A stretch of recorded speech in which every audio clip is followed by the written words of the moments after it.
If your car suddenly breaks down on a highway in China and you can't move it at all, what's the first thing you would do? If you are thinking, well, I'll just call my insurance company to ask them to send me a tow truck, let me stop you right there. Big mistake. Because your insurance company will tell you they can only tow your car from the highway exit. Yeah, super helpful, right? So what do you do if you're stuck in the middle of nowhere? That actually happened to me not long ago. I was just 3 hours away from my home when my car broke down on the highway out of nowhere. I went through a full experience, from calling for help, waiting for rescue, bargaining with the tow truck company, getting the car checked at the repair shop, and finally deciding to tow it all the way back home. I got some real help along the way, but also stepped into a few traps. So in this video, I'll walk you through how to handle an emergency on a Chinese highway while save both time and money. Who to call, how long it takes, how much it costs, and I even share a trick I found online that can get your car safely to the repair shop without spending a single dime. Stick around till the end for that part. And before we dive in, hit the like button. Hopefully you'll never need these tips in the video, but if you ever do, you'll be glad you watch it. So that day we were driving from Sichuan back to Kunming, about a 10-hour road trip on the Jingkun highway. Everything was fine until we were just 3 hours from home, and suddenly the car started acting weird. Both the engine light and the temperature warning light came on at the same time. I pressed the gas pedal, nothing. No power at all. It was my first time dealing with something like this, and honestly, my mind just went blank. All I could do was pull over to the side of the road. Now, according to Chinese traffic rules, there are 3 things you must remember if something happens on the highway. First, pull over to the side. Second, turn on your emergency lights. Third, place the warning sign behind your car. That's what we learned for the driver's license test, right? But when it actually happens, trust me, it's still pretty stressful. Then my first instinct was to call my insurance company and ask for a tow truck. The insurance agent told me they can offer free towing for up to 50 kilometers. Anything beyond that costs extra. That's good. The real problem, though, is that insurance tow trucks cannot go directly onto the highway. They can only pick up your car at the nearest highway exit.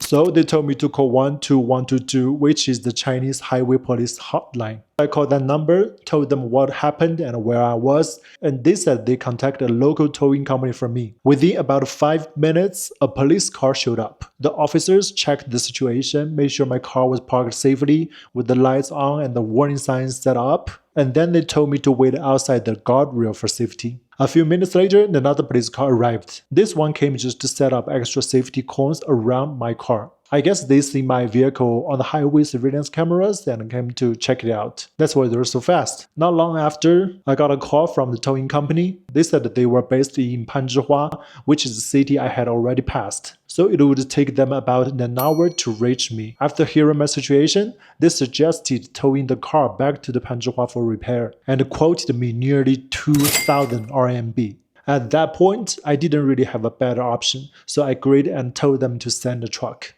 While waiting, I couldn't help thinking that 2,000 RMB for just 50 kilometers sounded way too high. So I asked some local authorities if there was an official towing rate. Turns out there isn't. It's basically up to you and the tow company to negotiate. So while waiting, I started Googling all the possible reasons those warning lights might come on. And I called a friend who knows cars. He told me you can't really know what's wrong until you plug in a computer to check the diagnostics. Then I noticed on the map that there was a small highway exit nearby, and in that village, a few local repair shops with decent looking setups. So I decided to get my car towed there first, instead of going all the way back to Panzhihua. When the tow truck finally arrived, he loaded the car up quickly and took me to the repair shop I chose. 拖上车了，准备走了。第一次实现自动驾驶，自动驾叫什么 ？Autopilot 是吗？ When we arrived, his boss asked for 900 RMB. But after a bit of back and forth, we settled on 700 RMB for 15 kilometers. Is it expensive or not? Somebody tell me in the comment section. So at the shop, the mechanic plugged in the computer and found that the problem was with the transmission. He checked the transmission oil, it looked fine, so he concluded it was likely a damaged internal part. The bad news, they didn't have the part in stock. It would need to be ordered online and it would take 3 to 4 days to arrive. That meant extra nights of hotel stays, delays, and more expenses.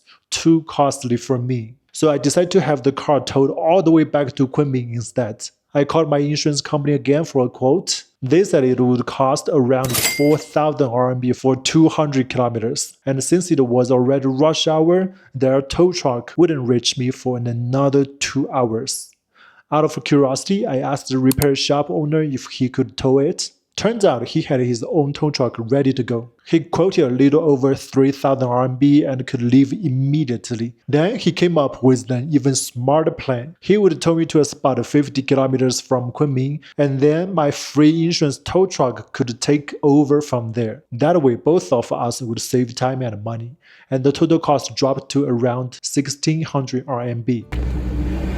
现在上了第二辆拖车，再次走上高速。其实是第3辆拖车了，还差半个小时，还差40分钟，预计晚上10点钟到达。Hang on, the last trip. We hit the road again, sitting up in the tow truck, watching the sunset and the mountains go by. After a stressful day, it actually felt peaceful. By around 10 p.m., we finally made it home safe. That whole experience taught me a few important lessons I want to share with you. First, no panic. Stay calm, gather information, call 12122 as soon as possible. Often, the police will show up faster than you expect. Second, be smart with your choices. Some people might take advantage of your situation and overcharge, but others will genuinely help you find the best and most affordable solution. Keep a clear head and make decisions that are best for you. By the way, I found out that in provinces like Jiangsu and Zhejiang, there's actually free highway towing service, which honestly makes me a little jealous. Hopefully, we'll have that in the southwestern province one day too. Third, appreciate the journey. Even a bad experience can offer new perspectives. Usually, when I'm on the highway, I'm either driving or sleeping, but sitting on that tow truck, for the first time, I actually enjoy the scenery along the way. Challenges are inevitable, but as long as your loved ones are with you, there's really nothing to fear. I have shared lots of travel stories from China, but not every trip is as perfect as it looks in the videos. Little accidents and frustrations are actually pretty normal.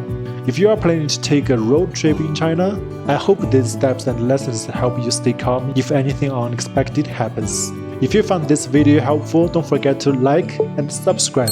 And if you want to learn more about living or traveling in China, like how to set up mobile payments, get a SIM card, or rent a car or apartment, let me know in the comments. Alright, see you next time.